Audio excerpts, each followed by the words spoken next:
so keen to go sailing. We've been here quite a long time already.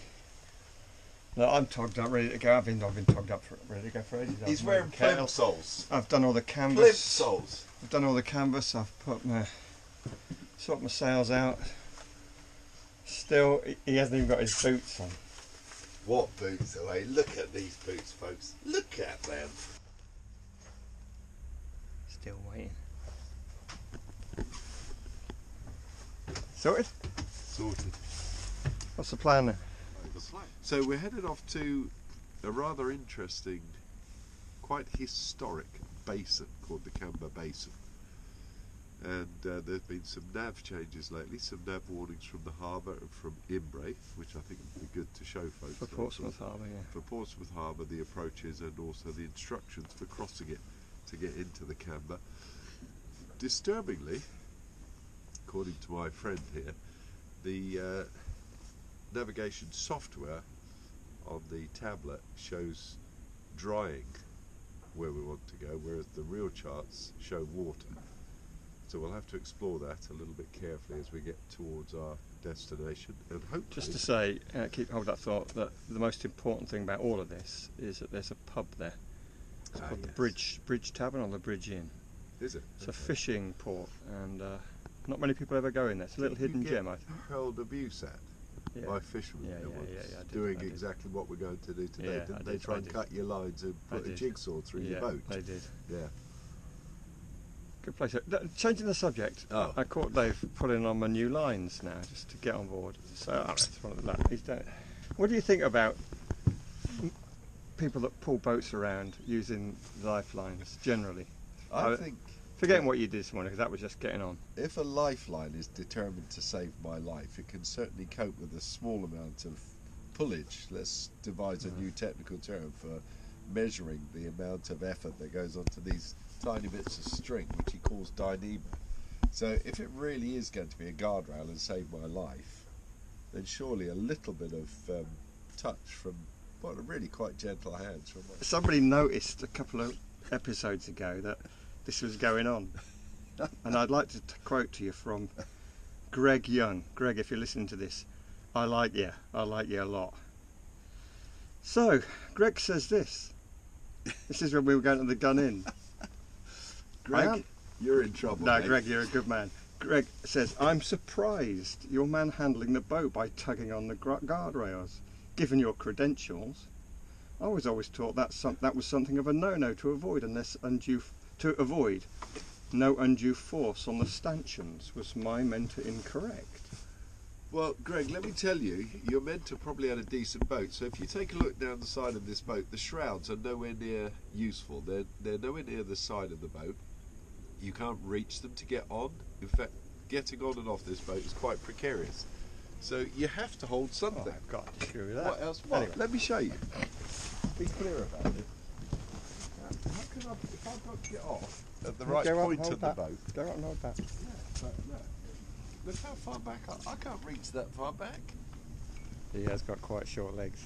Look, if I tried to get off here when the boat was coming in, I'd have been crushed. You know, we were going out, and the boat was like this. Pontoon and...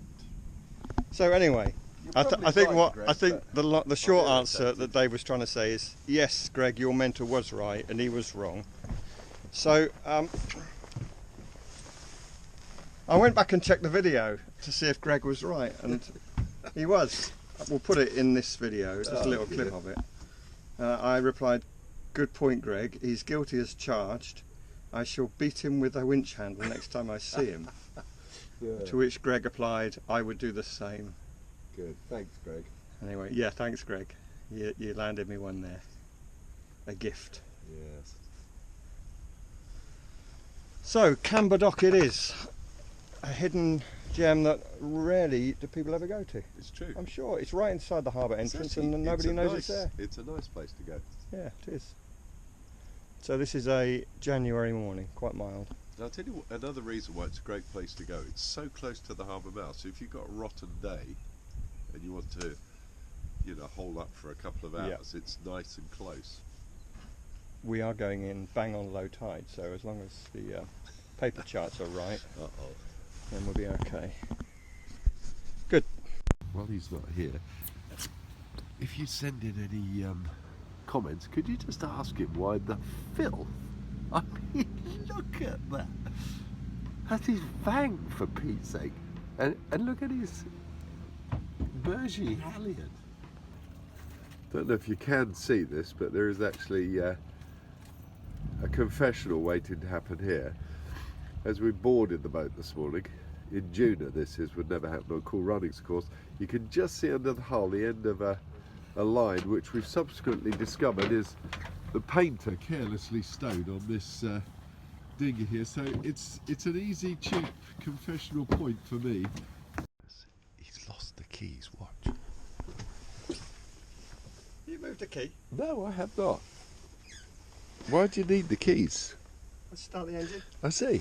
So basically we're stuck. So here's the plan. We're going to leave Beaulieu River. We're going to take a straight line pretty much direct across to Gilkicker Point. Once at Gilkicker Point, we'll either take the inner swashway, assuming we have enough water, or we'll follow the transit in through deeper water, keeping the War Memorial and the modern office building in transit. Once we get through the main entrance, we'll continue sailing up to Ballast Buoy. You must keep Ballast Buoy to the port side and stay close to it. Once at Ballast Buoy, we need to call the Queen's Harbour Master on Channel 11 and ask for permission to cross the harbour to Camber Dock. We'll then feel our way into Camber Dock, mooring up against piles on the wall about 20 yards from our pub.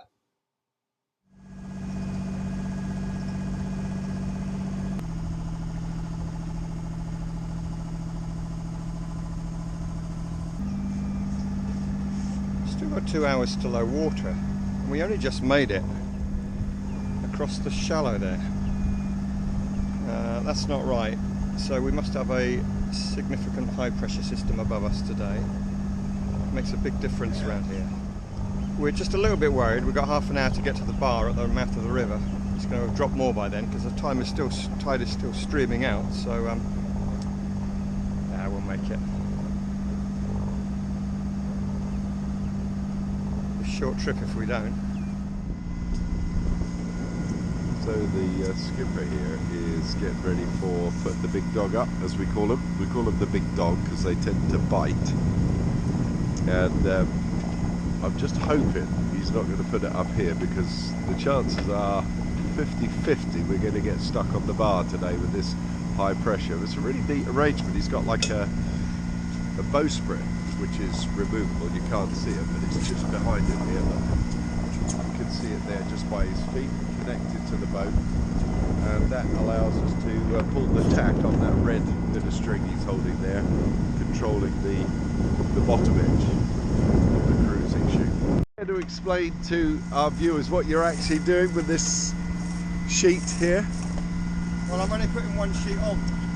I see that, but why is the one sheet you put on, apart from being in a bird's nest, also being taken off within 30 seconds of you putting it on? Can we have the confessional without a lot of probing and interrogation? Oh, we're going to have a confessional later, all right. Okay, so why are you moving this red and white bird's nest again? Because I put it on the wrong side. It needs to be on the starboard side. Oh. Because we've got a northerly wind today. Oh. So we're just leaving the Beaulieu. If we're going to run aground, it's going to be now, in the next 30 seconds.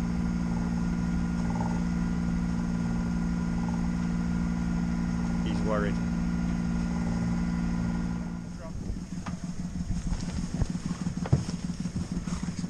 What? Look at these ropes everywhere.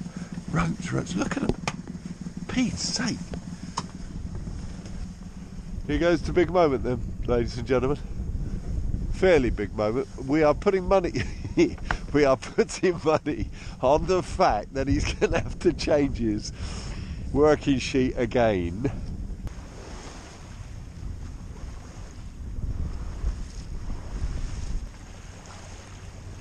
Hang on a minute. Hang on a minute, he's spotted something. No, look, I'm required Hang on. to Hang on. heave on the cruising chute halyard, and look at the filth. I mean, that's his halyard. Look at my hands. Why don't you use one of your many silk handkerchiefs in your various pockets to wipe your hands with? It's really interesting, like even Cunliffe wouldn't put the chute up on mine in a four. Wouldn't do it. So, I get it. They can be, even with the snuffer, they can be fight to get down. Yeah. I've done it in a 5 and I regretted it.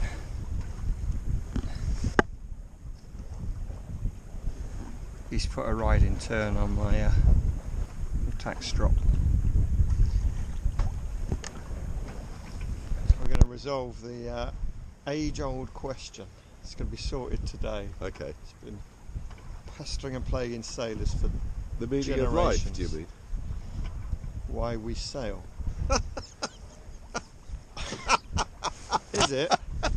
Is it A, the journey? Is it B, Oh, the destination? Solve it. well, It's going to be sorted today one way or the other. Nelson had, I think, a very well-rounded view on this. And one of his little quotes is, "Heaven and a safe harbour are a welcome end." So I do think both, for me it's both. I love the journey, but particularly after a difficult sail, there is something extraordinarily wonderful, beautiful about that safe harbour. I remember doing a long trip to Cherbourg, first time I was doing a solo skipper in charge, as it were, across channel, and big waves, probably the biggest I've done in the channel, 12-foot waves most of the way there. A horrible journey. All the crew was sick. I'd fallen down, whacked my head just because of the motion of the boat, and somehow the adrenaline keeps you going because you're the only one with the knowledge and supposed competence to get you there. And then that feeling of this isn't your confessional, we're still doing that later. the utter, not just relief, it was more than relief, it's almost a spiritual thing, just that moment of getting into the harbour, through those walls and into the safe waters of Cherbourg Harbour. It's just outstanding. Yeah, but okay, is the arrival part of the journey or the destination? Because to me that's still the journey. Oh, go on, tell me what you mean. You mean So I love the arrival. That's my favourite part. Yes. Into a new port. But is that part of the journey or is that the destination? Is the destination once you've tied up? Oh, okay, then we're and being you're, semantic. So the destination is the town, village or place that you're going to. So no, I never go for the destination. I enjoy the destination sometimes, but I always enjoy the journey. I love the arrival. That's a good point. So you should ask the question in 3 parts. Is it the journey, the arrival, or the destination then? So for me, destination last, Yeah. journey second, arrival first. It'd be really interesting to get the feedback from the folks that watch the vlog. Yeah, let us know what you think. I think we've sorted it though, Dave. So a little bit of local knowledge, Dave. Yeah. I just rang the guy at Camber, Yeah. very friendly, the Yeah. guy that owns the sort of boat park, and he said it's 2.5 metres of tide at low water, so plenty of water. Yeah. The fishermen don't own any of those spots, so they can't kick you off. If they kick you off, they're not allowed. It's first come, first served, and we're very welcome to stay Oh, that's if nice. there's a space. So that's useful. Very good. We had enough water to take the inner swashway. You must keep this outer mark to port at all times, and it's very important when entering the harbour mouth. If under sail, you must have your engine running.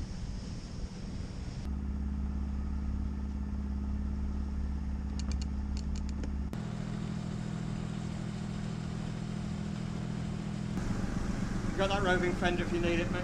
Yeah.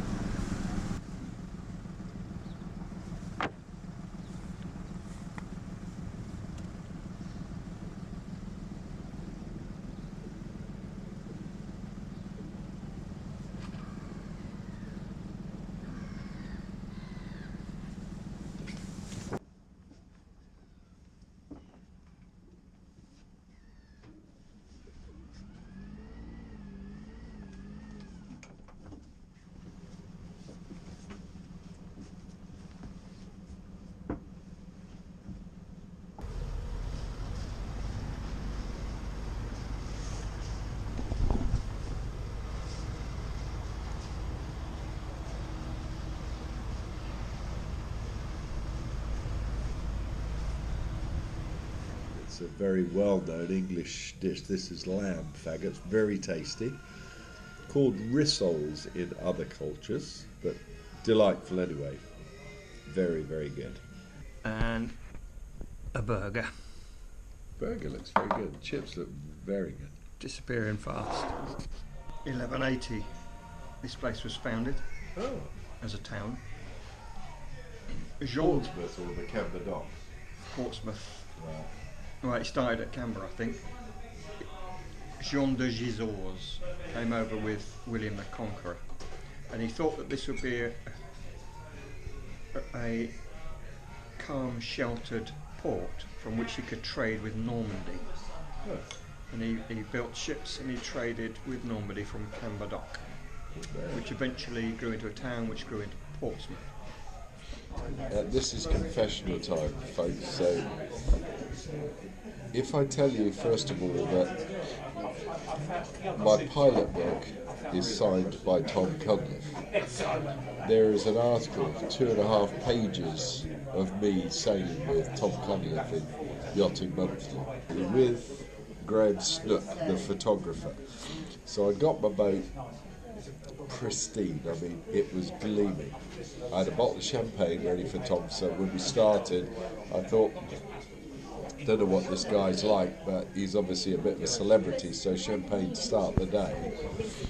And I had a mate with me, a guy called Andrew Kenward, and he'd not been sailing, perhaps only once or twice, and I was showing him how to pull the boat in and out, how to moor the boat, how to use body weight to sweat the boat in, as we call it.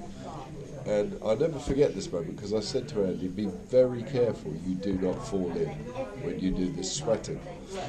Those words had only been out of my mouth probably less than 90 seconds when I'm back on board, leaning over, holding on to what I thought was the push, but only to discover as my mind went in slow motion as I hurtled through the air, finally ending up with all my best clothing on, submerged in the marina water, that I had actually got hold of the bathing ladder, the boarding ladder on the bathing platform. So on the day that Tom Cunliffe was coming with the photographer from Yachting Monthly, I went flying in the water, fully dressed. It was quite impressive. It was like, whee, splash.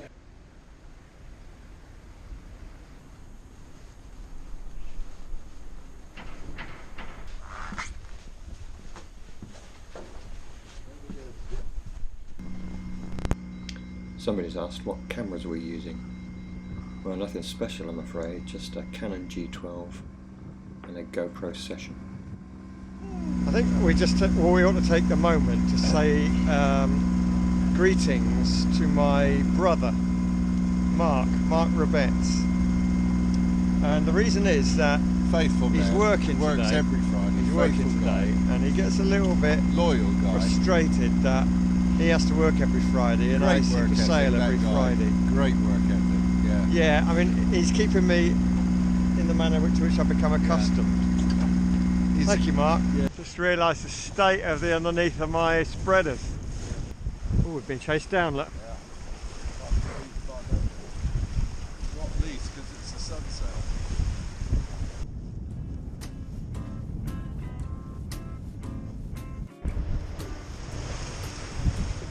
That is the wash off of a ship that's just gone past. You could surf it.